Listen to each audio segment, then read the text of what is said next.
Brother, यहाँ पे हमारा माइक खराब हो गया और पब्लिक मीटिंग करना मुश्किल है। जी बिल्कुल ठीक बात है। तो मैंने सोचा कि हम थोड़ा यूपी के बारे में बातचीत कर लें और आप अपना पर्सपेक्टिव हमें बताइए, हम आपको अपना पर्सपेक्टिव बताते हैं, थोड़ी डिस्कशन करते हैं। और ठीक बात है, ठीक बात है। मैं समझता हूँ कि जब माइक खराब हो गया हम दोनों बात करेंगे, वो रिकॉर्ड होकर के जाएगी तो लोग बेहतर और अच्छा समझेंगे और अच्छा रिजल्ट आएगा। और क्योंकि सोशल मीडिया से वेल कनेक्टेड है तो सब लोगों को जानकारी मिल जाएगी कि हम और आप क्या बोल रहे हैं। यूपी जो 80 सीटें दे रहा है, इसमें 79 सीटें समाजवादी पार्टी, कांग्रेस, इंडिया गठबंधन जीत रहा है। एक जो क्यूटो है उसमें हम और आप लड़ाई में हैं। और इस बार क्यूटो नाम कैसे जापान वाला ही है ये क्यूटो, क्योंकि जो प्रधान सांसद हैं उन्हें सपना दिखाया था काशी के लोगों को कि दुनिया की सबसे बेहतर सिटी बनेगी क्यूटो। तो क्यूटो बनी नहीं बनी काशी के लोग ये तय करेंगे और फिर वोट डालेंगे। तो इस बार मन मर्जी नहीं चलनी है, मन की बात नहीं चलेगी, हमारे आपकी बात और 140 करोड़ लोगों की बात और संविधान की बात होगी।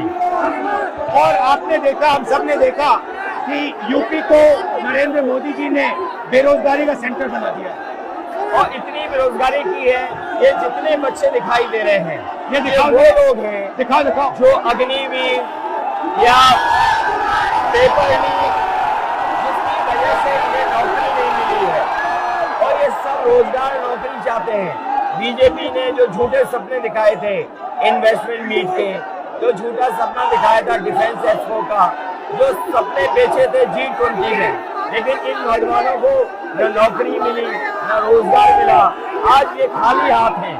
तो इसलिए हमें और आप मिल के जो आपने कहा, जो इंडिया गठबंधन कह रहा है कि 30 लाख बच्चों को नौकरी दी जाएगी, उस दिशा में हम लोग काम करेंगे। और पहली नौकरी पक्की स्कीम जिसके माध्यम से हर ग्रेजुएट को नौकरी का अधिकार, बेहतरीन ट्रेनिंग और बैंक अकाउंट में 1 लाख रुपए साल के। आपने नोट किया कि मोदी जी खटाखट बोलने शुरू कर दिए। ये आपके खटाखट के बाद वो रटारट खटाखट कर रहे हैं।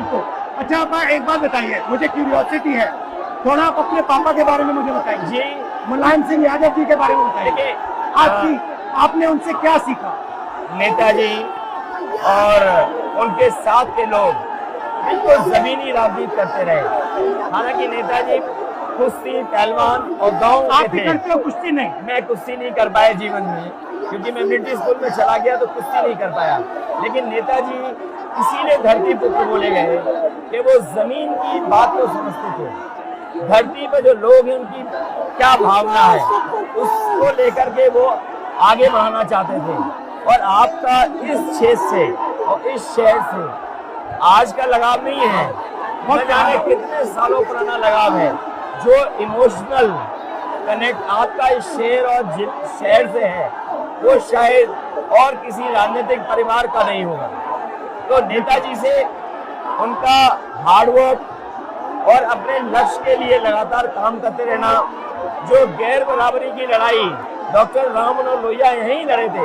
हालांकि हमारी आपकी विचारधारा की यहाँ टकराव रहा, लेकिन हमारे व्यक्तिगत या जो सिद्धांत में कभी समझौता नहीं हुआ।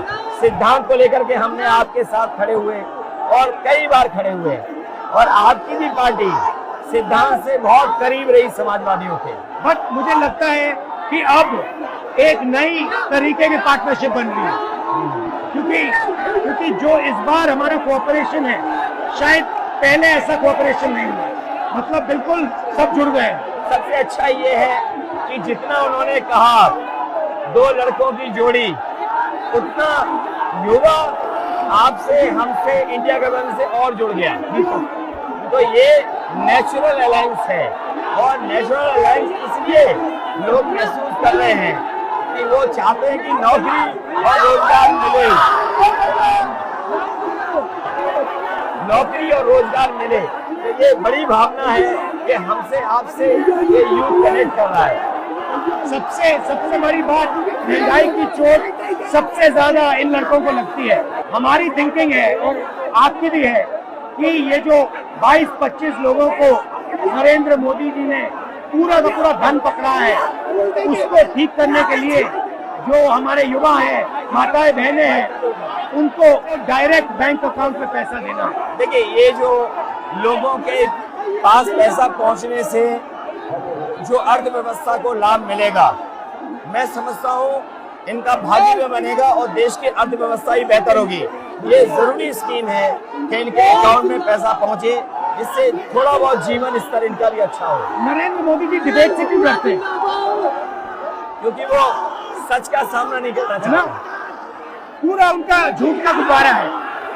वो बीजेपी और बीजेपी के लोग मन मर्जी से चलते हैं, अपनी मर्जी से चलते हैं, और उनको लगता है कि डिस्कशन की कोई जरूरत नहीं है, क्योंकि वो सब कुछ जानते हैं। डेमोक्रेसी में जितना डिस्कशन होगा, जितने विचार एक दूसरे को हम सुनेंगे और एक दूसरे पे भरोसा करेंगे, उतना हमारा लोकतंत्र मजबूत होगा। ये बीजेपी के लोगों ने न केवल हमारी जान को खतरा पैदा किया है, बल्कि लोकतंत्र को भी और संविधान को भी खतरा पैदा कर रहे हैं।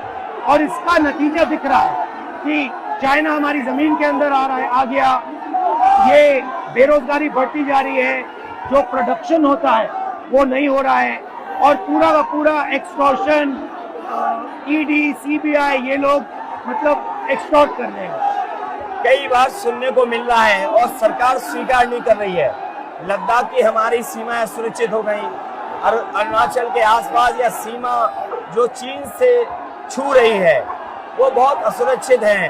तो चीन से जहां हमारा सीमाओं का खतरा है, वहीं चीन से हमारे बाजार को भी खतरा है। तो कहीं ना कहीं हम लोगों को अपनी मैन्युफैक्चरिंग इकोनॉमी और मैन्युफैक्चरिंग इकोनॉमी को बढ़ावा देना पड़ेगा। और ये जो स्कीम्स है, पहली नौकरी पक्की और महालक्ष्मी, ये मैन्युफैक्चरिंग सिस्टम को, इकोनॉमिक सिस्टम को जंप स्टार्ट करने के तरीके हैं। ये बहुत अच्छा जंप स्टार्ट होगा। इसको अगर फोकस होकर के आईआईटी, पॉलिटेक्निक, इंजीनियरिंग कॉलेजेस को, इन सबको इकोसिस्टम में ला करके, मैं समझता हूँ युवा नौजवानों को अच्छी नौकरी और रोजगार मिल पाएगा। और हमारा लक्ष्य है कि सब, हर जात को भागीदारी मिले, स्पेस मिले, हर इंस्टीट्यूशन में, बिजनेस में, एजुकेशन के सिस्टम में। तो वो हमारा, हम दोनों का लक्ष्य है। बिल्कुल। और क्योंकि जो बात सभी दल कहते थे, आज इंडिया गठबंधन कांग्रेस भी कह रही है कि सामाजिक न्याय जरूरी है, जाति गणना जरूरी है। देश के लिए ये बड़ी चीज है।